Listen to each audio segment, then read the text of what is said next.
Hey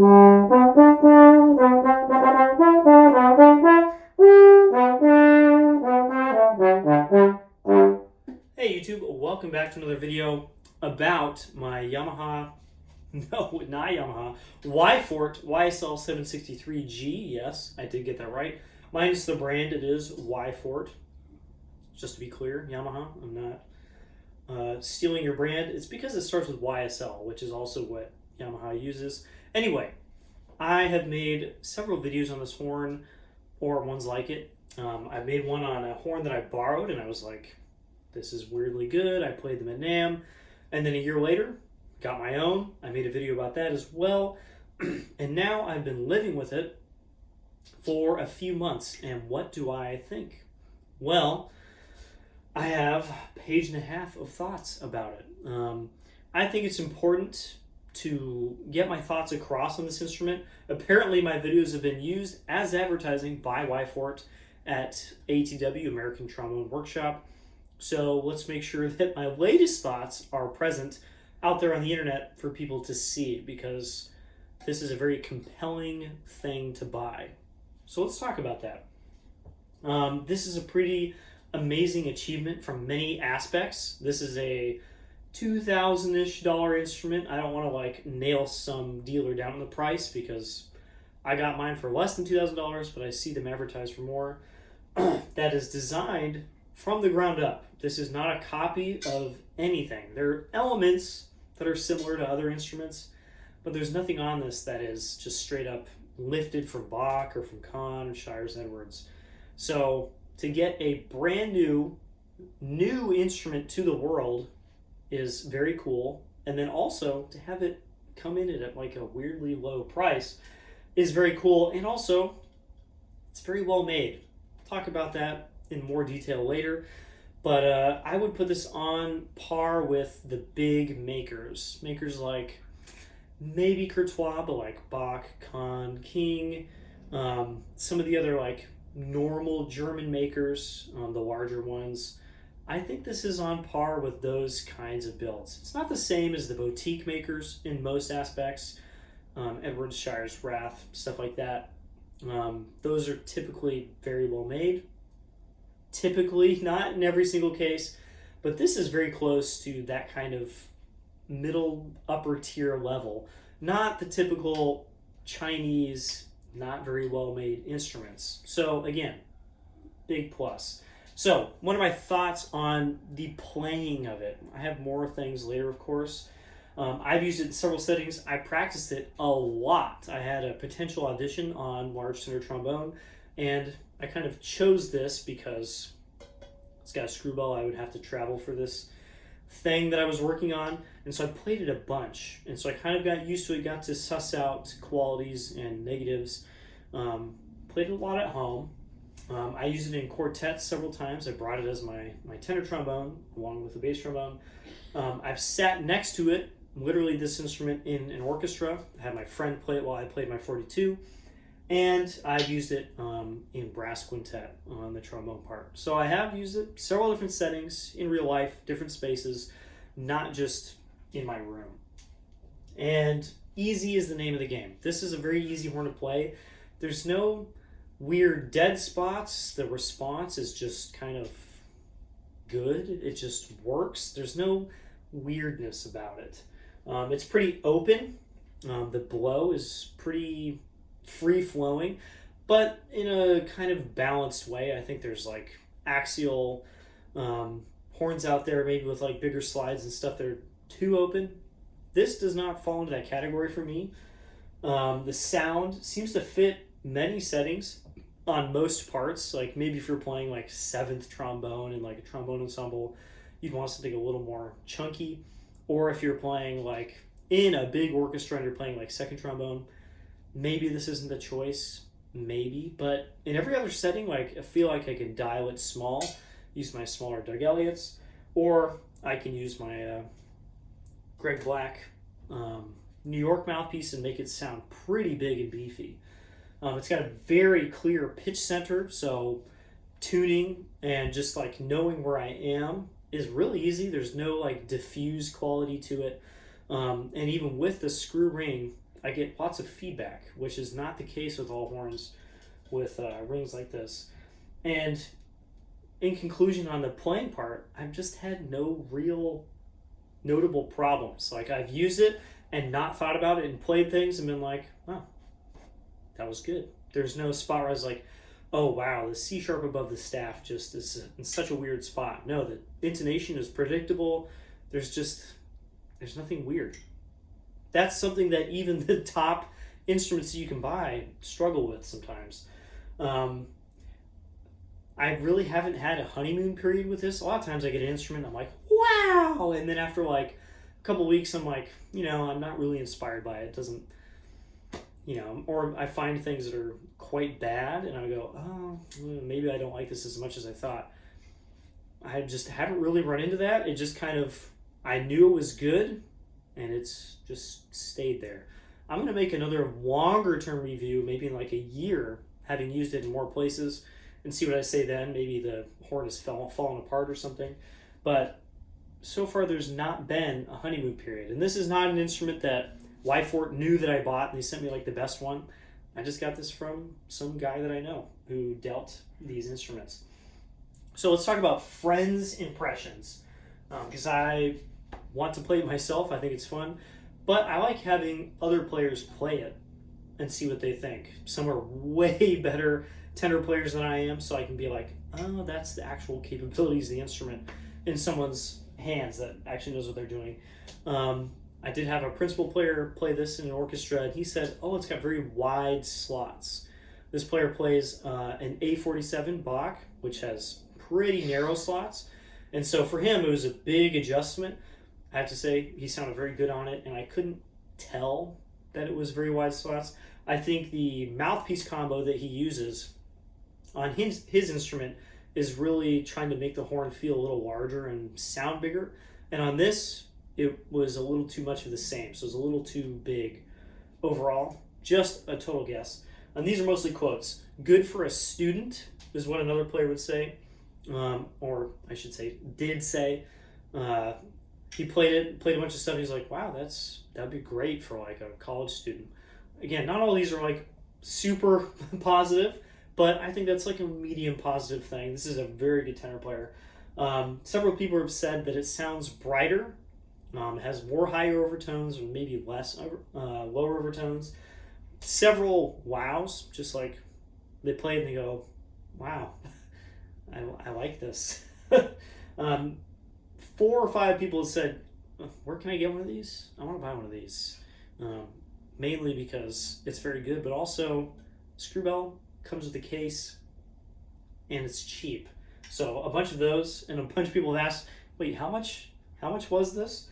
I had one person say the ergonomics of the lever are in a weird spot. I'm used to playing lots of different instruments where the lever's in just completely different places relative to the hand brace. So for me, it's quite comfortable. The lever is very low. You can see it actually projects below the plane of the slide here. Again, I have not noticed at all, and it fits me. I don't really notice. Yeah, like I said, a couple friends have very seriously considered just buying one as their primary horn or as a backup, just because it is, again, so cheap. And having heard these friends play it with me in settings, both in orchestra and quartets, it sounded very good. I think I sound pretty good on it, but these very good tenor players are just kind of really getting the max capabilities out of the instrument, and they're like, wow, that sounds great. So let's talk about the pros of this instrument. I got pros and cons. There are cons. Let's talk about the pros. Price. Always keep this in mind when we're talking about this. And I'll say this again later, but most of the instruments that compete with this cost at least twice as much money. At least like $4,000. So always keep that in mind. And it comes with, if you get the Screwbell, this is the top model, it comes with what amounts to a Marcus Bona Screwbell case. It is not a Bona Screwbell case, but it's basically the same as the standard Bona Screwbell case for free. This is like $700 for Marcus Bona. Again, it's not exactly the same, but it is largely the same design, and the quality is very high. So you get an instrument and a really nice case that fits the screw bell all in one package. That is absolutely a pro. It plays very well. I said that. It's got very good feedback. It's got a very clear sound.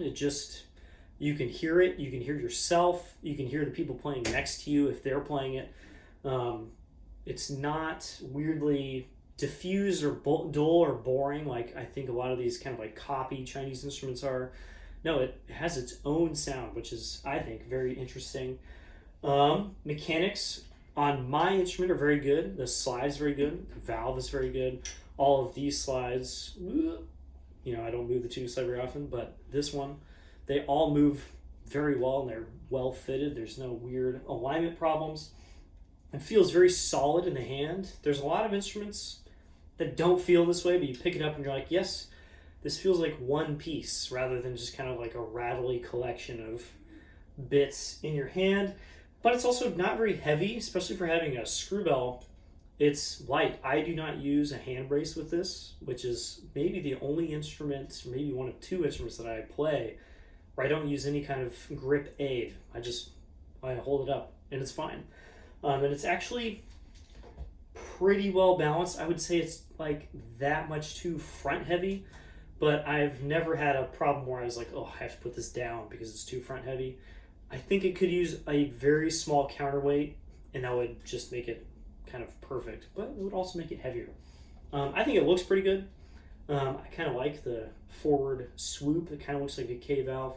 The gold brass bell, I think, looks pretty good. And otherwise, it just doesn't really stick out in a crazy way. It doesn't have like a matte finish or anything weird like that. Even though some of these parts here do have like a sandblasted finish, like the lever and the stop arm and the valve cap, which just sets them apart in a small way. It has a screw bell. I think that's pretty big. It's not a big screw, obviously, but having the screw bell for travel and for sound purposes is really cool, and it's just built into the instrument. It's got very good high range. It's got good low range. People were playing like high Fs on it, which I can't do, and they're just like, it feels like this centers. It feels like a real note. And I played quartets just a couple days ago, and one of the very good tenor players was just having such a great time playing really high first parts, and he was just like, I feel like I might need one of these. It's not very mouthpiece picky. I've used my smaller Doug Elliott's, a couple setups, and also my very much not small New York 3.5, and the horn just like is like a chameleon. It just changes colors with the different mouthpieces and plays really well with both. I actually put this in as a joke to myself. I was just like, I wonder how this is going to be, and I was like, it plays really well. It plays much better than it does on my Bach. And this is a pro for me. It's not modular, so you don't have to, there's no screw fittings for the bell or for the valve section or whatever. It's just one piece. I like that. It does not need to be modular. I'm not going to change out the bell or anything. I'd rather just have a fixed trombone. So, cons, the bad things. There are some bad things. It is not perfect build quality. Mine does not have a perfect screw ring for the screw bell. This goes with an asterisk, but somebody did take this out on trial before I owned it, and I don't think they really knew how to use a screw bell. The person who sold it to me said that, and I think they might have messed up the threads. So I did have John Sandhagen work on the threads. He worked on the screw ring, did some work. It is easier now, but it is also extremely easy to misthread. And when I first got it, it took me 45 minutes to get the bell on because I could just not find it, and I eventually had to force it, and it worked. It went on perfectly, and it had no problems.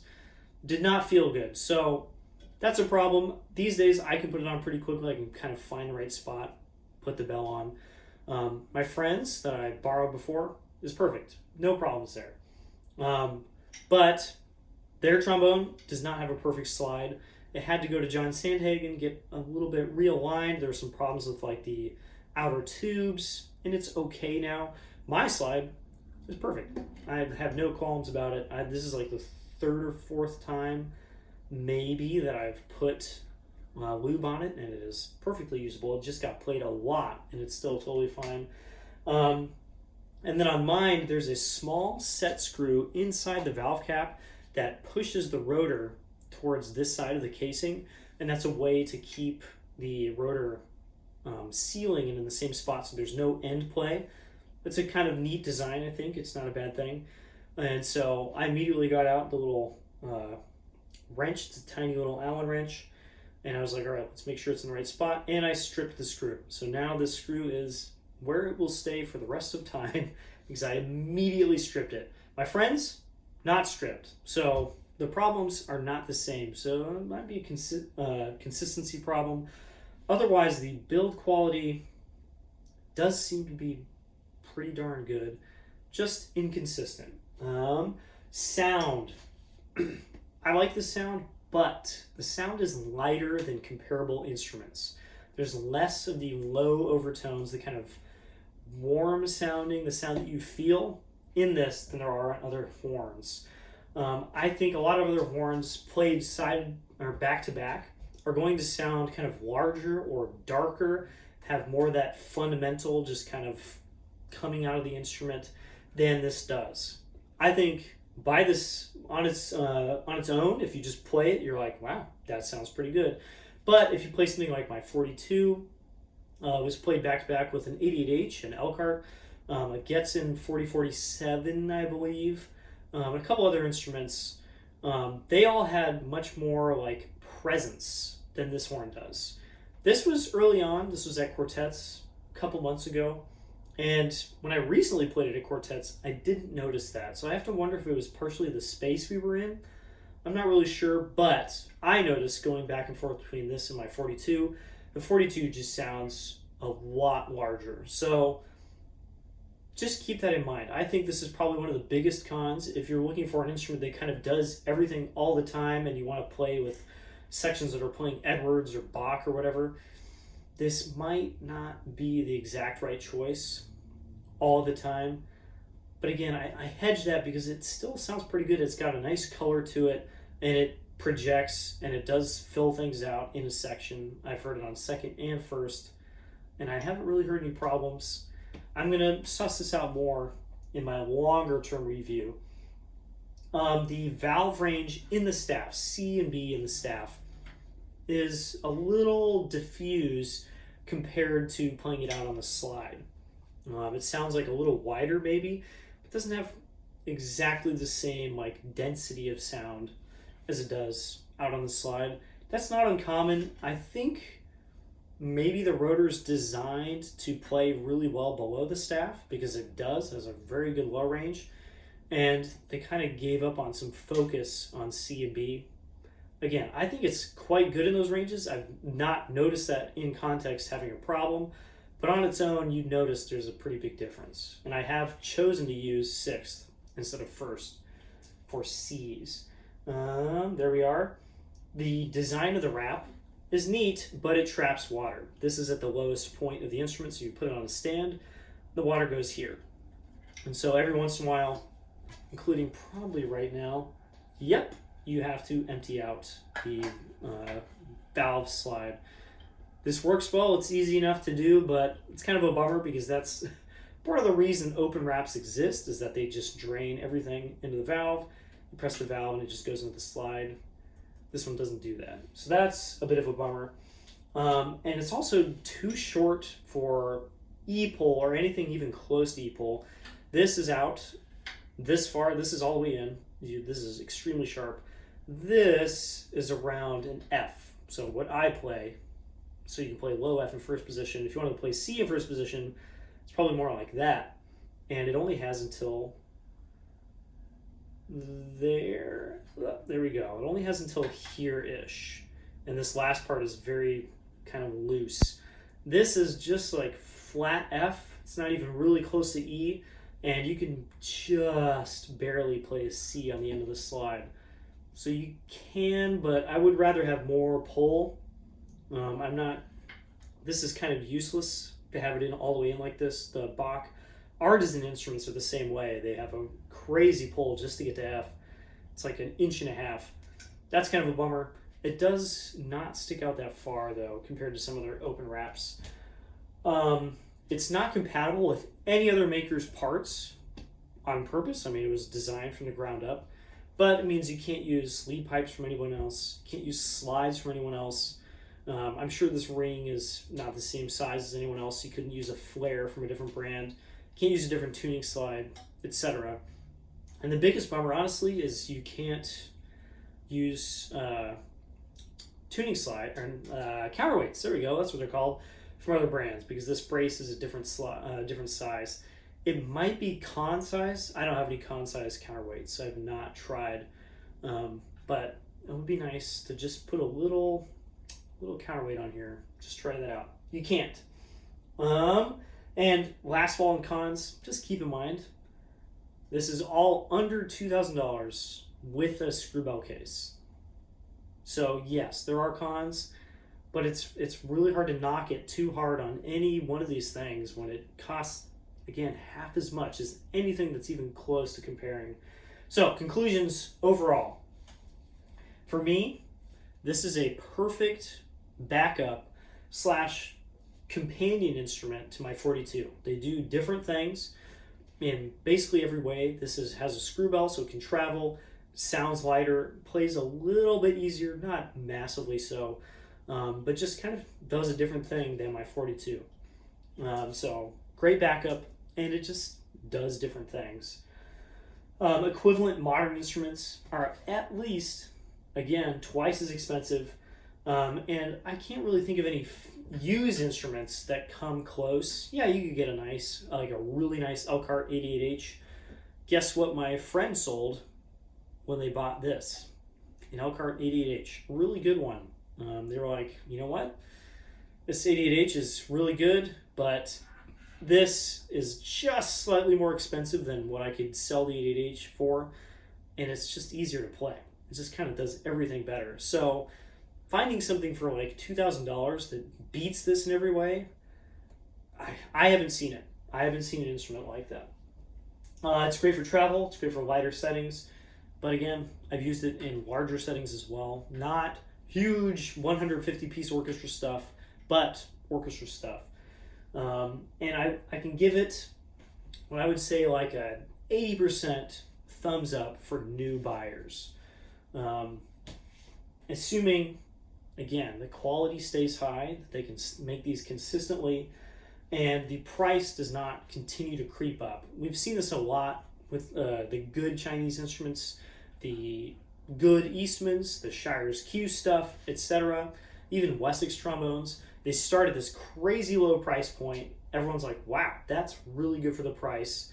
And then almost right away, they're like, well, now it's $1,000 more.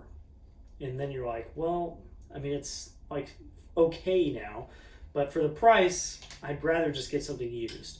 So I'm a little worried that these get a little too popular. Y-Fort is like, ooh, we can make money.